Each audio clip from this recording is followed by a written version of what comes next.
All right, guys, welcome to Group Eight's presentation. We have the softball team, and our group members are Taylor Birch, I'm a cook. Tyler Marcinkus. I'm Leilani Williams. Coach Duran of the softball team came to us with some concerns with cohesion within her softball team and wanted some help from our group with team bonding, helping our team with communication and developing some leadership. So to start, Tyler's going to talk about his first group session. So our first team session for the Louisiana Tech softball team will be focused on team bonding. This session is going to be around 1 hour. So before the session begins, it should be important for all the athletes to remember that they are working together towards a common goal. They should also recognize that their coach brought them together with the belief that each individual will bond and perform well with one another. So the goal of this session is to help the girls on the team learn something new about each and every one of them. All of the athletes on this team have many similarities that they are probably not well known because of the age gap between some of them. Because of this, we want to spend some time on discovering their collective identity. Every individual needs to understand that they are here for the same purpose. That purpose should be to become the best collegiate softball team in the conference. But to do that, we are going to need to understand the concept of interdependence and becoming one team. So interdependence is when a group of people work together towards a common goal. This is the first major step in becoming one team.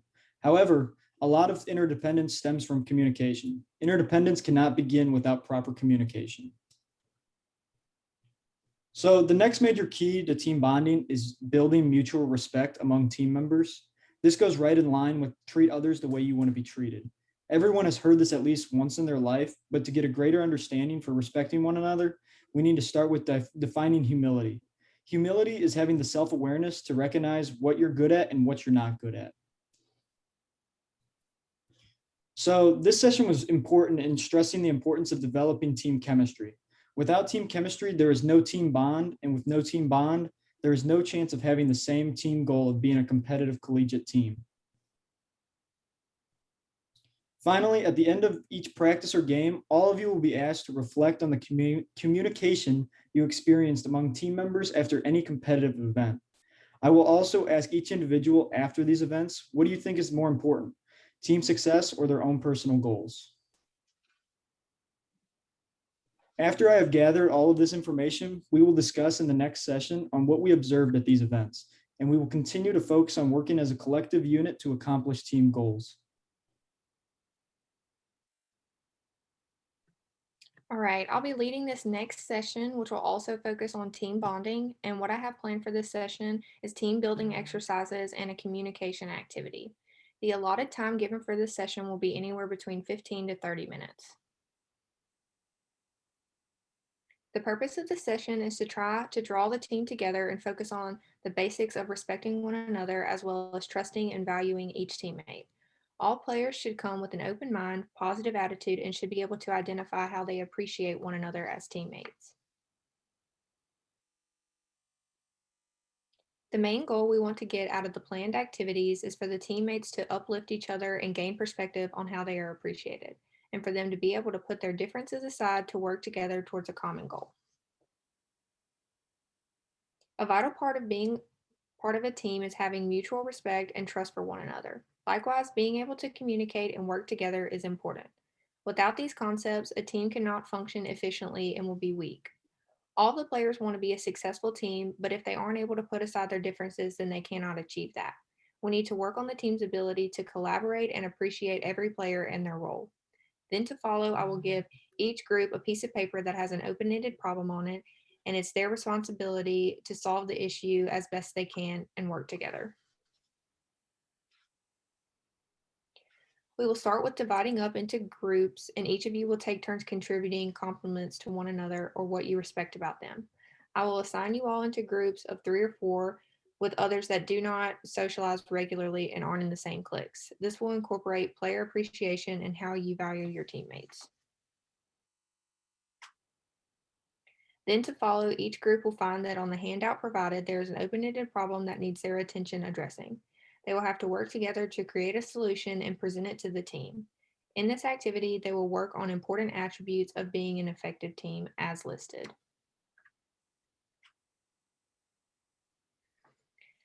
After this session, the team will have to have a feel of how to correspond with one another and achieve the same goal. They will have a better understanding of how they feel towards one another and how they are independently respected. This will bring the team closer, allowing them to be comfortable with each other. And this mutual respect should also project in practices and games through encouragement or willingness to help one another. The sense of comfort will help with the team feeling united and create fellowship and trust. Following the next few practices and games, each member of the team will be asked to give 3 ways that communication was poorly conducted.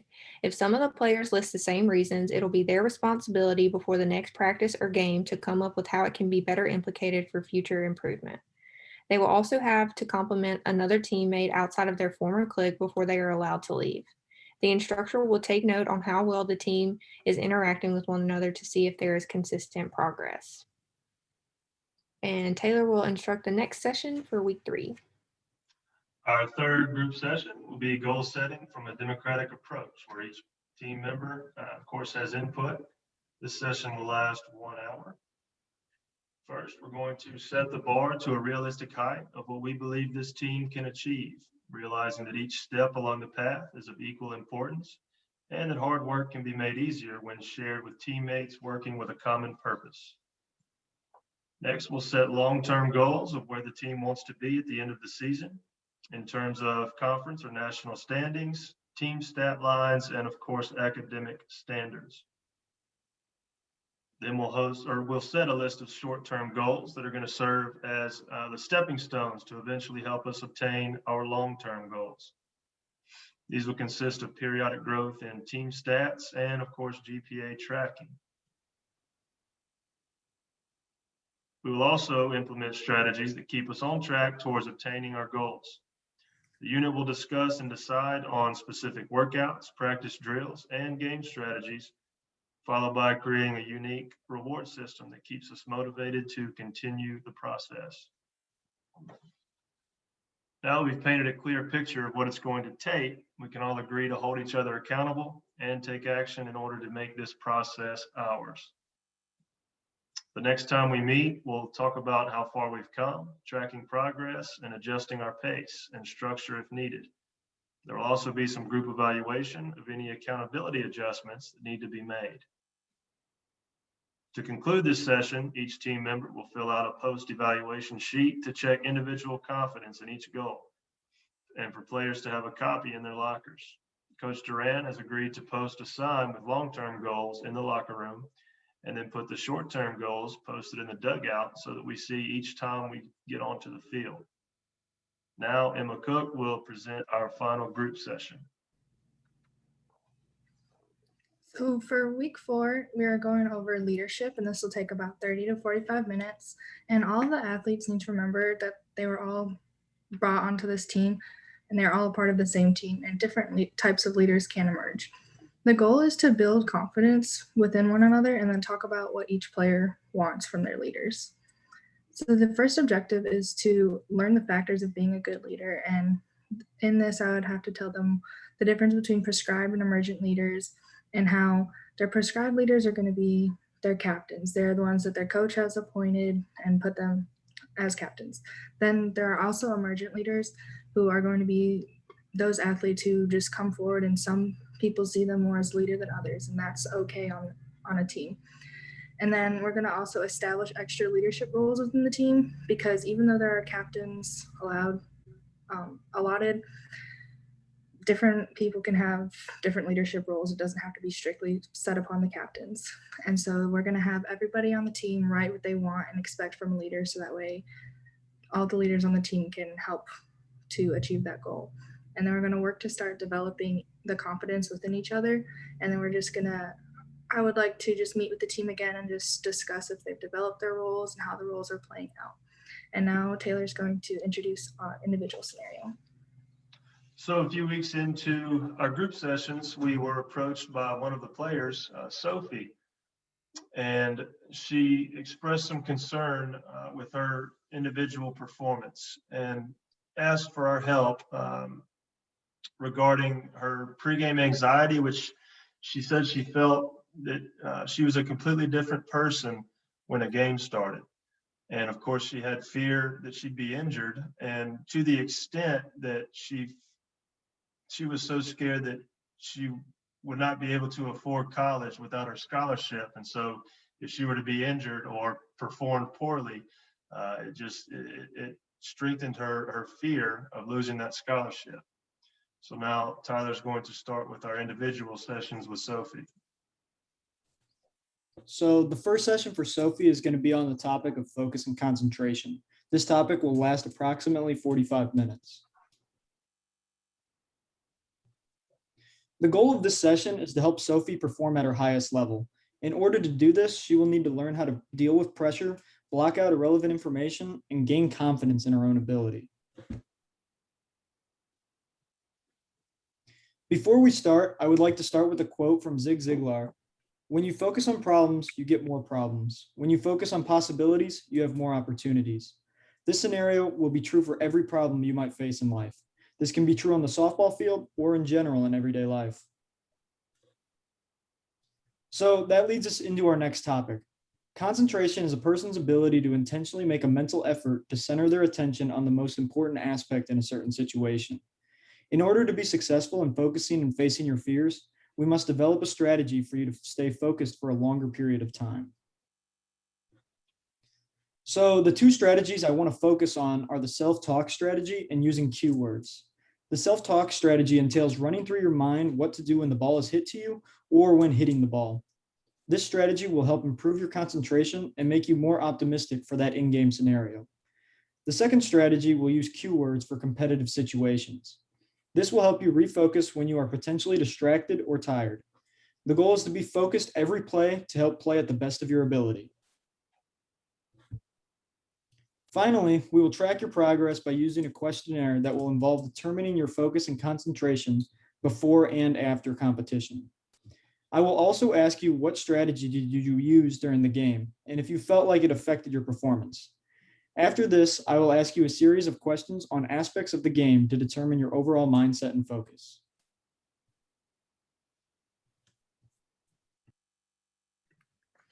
Okay, so for this session, we're going to be helping Sophie focus on imagery, and it should only last 45 minutes to an hour.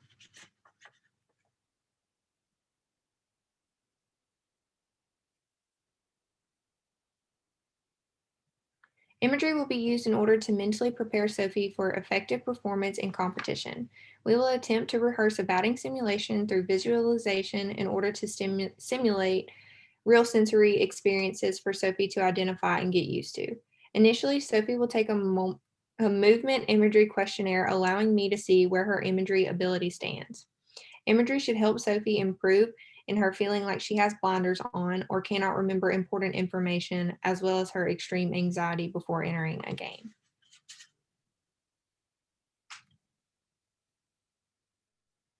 And then for our objectives, first we're going to get her to take the movement imagery questionnaire so we can understand her weaknesses, and then get her to write down all the things or situations that elevate her anxiety in a game in order for what stresses her out the most to the least. And then from that, we'll be able to target these scenarios individually through imagery using both internal and external perspectives. And we also want to help Sophie utilize imagery to visualize individual success and use mastery imagery to gain concentration, and then identify what helps Sophie control her anxiety during her anxious state, and then visualize things that can help reduce those stressors. Okay, for this activity, Sophie's goal is to get rid of the deliberative anxiety and be able to concentrate better. So we will address this through a batting simulation that will trigger her anxiety and surface her issue of having blinders on whenever she's under stress. To activate the simulation, we will get Sophie to use all her senses to recreate the experience of batting at a game. From there, we will go through different techniques of how to regulate her emotions, her stress levels, and activate her concentration and imagine positive outcomes. Okay, how will we accomplish imagery? First, we will get Sophie to imagine being present in a game and identify the things that make her anxious. I brought a boombox and we will use it to present the sound of a live game with things such as her teammates in the dugout, fans in the stands, sports announcers, coaches, umpires, and things like that. And then we'll use PetLab to support the reality of her environment. And so for the physical aspect, we're going to get her in her practice attire and standing at home plate. And then for her environment, she's going to be at her actual home field. The task is going to be her batting, and it's going to be during the day. For learning, we will adjust and reevaluate after every 3 tries of her batting in this simulation. And we want to surface her emotions to how she feels during a game. And then we want to change her perspective to where she has a positive perspective and she's not anxious and not fearful. And then to help Sophie's confidence, we will try to enforce an innate habit where she can envision herself being successful prior to a game and use imagery to control her arousal and reduce anxiety through visualizing her environment as positive and calm and not super tense.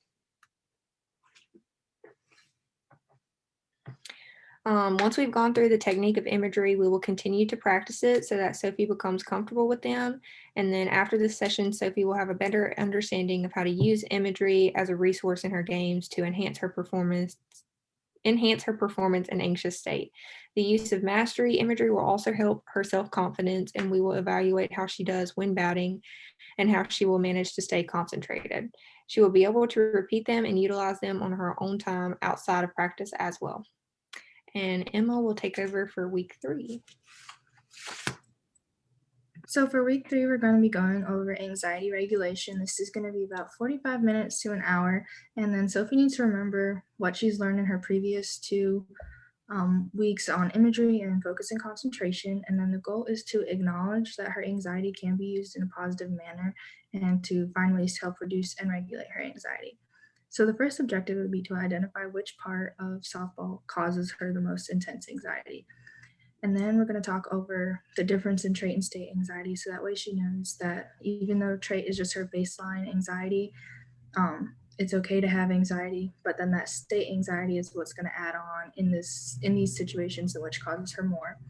And then we're going to try and change her focus from deliberative anxiety to facilitative, so that way she is focusing on the anxiety parts that she can control and not situations that are out of her control. And then I'm going to teach breathing techniques to help control and soothe some of her anxiety. So we're going to teach slow, deep breaths and belly breathing exercises, which we'll do during this meeting. And then we're going to begin to regulate her anxiety with breathing, as well as what's been previously learned. And then I'll meet up with her again just to be sure, see if these are helping. And if not, we can meet and figure out a better way to help out. And now Taylor will be going over week 4. Our final session with Sophie will focus on goal setting and will last 1 hour. The tools that were learned from her first 3 sessions, along with what we covered in the team goal setting session, will be useful to help modify the goal setting process to fit Sophie as an individual. Painting the picture provides guidance for Sophie to focus on her own process to become the puzzle piece that helps her fit into the team's success. The goal of this process is to not only relieve her anxiety, but to also get rid of the fear of getting injured and losing her scholarship by allowing her to focus on one thing at a time. First, we'll set long-term goals of where she wants to be at the end of the season, statistically, while also creating progressive steps for her to follow periodically throughout the season. Next, we'll set unique practice goals through extra drills to boost her confidence and to maintain motivation, which keeps her focus away from becoming anxious before games. Sophie will write her goals down in a notebook to keep in her locker, allowing her to self-monitor progress until we meet again.